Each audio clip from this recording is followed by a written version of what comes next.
So we are having a National Task Force on Public Finance Management Bill, which has come to Kisii, and this is part of a national exercise that is geared towards gathering views from wananchi on the two aspects that the team will talk about.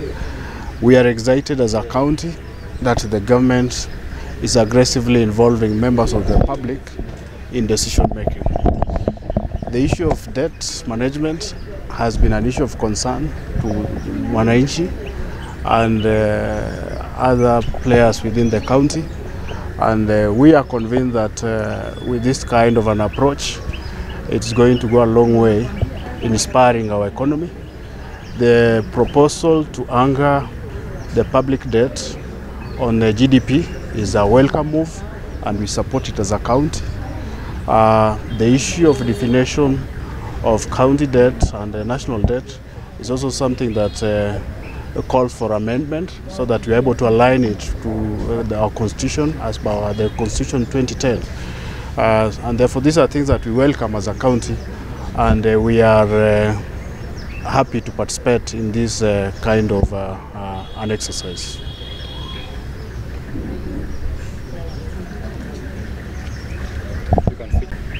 Okay, thank you. I'm Monica Suna from the National Treasury, Director of Planning in the Public Debt Management Office.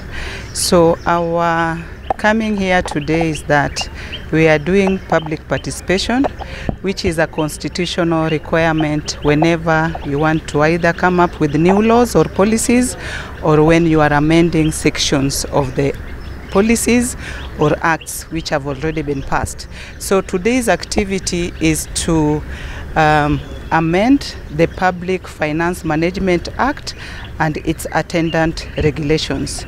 The attendant regulations of the Public Finance Management Act is the Public Finance Management Act, National Government 2015, and also the Public Finance Management Act, County Government Regulations 2015.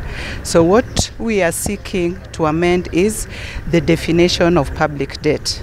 The Constitution under Article 214(2) defines public debt, but the attendant regulations of the Public Finance Management Act defines county public debt and national public debt. So that is not harmonized with the Constitution. So the sections which talk of county public debt and national public debt, we are seeking to amend to harmonize with the Constitution.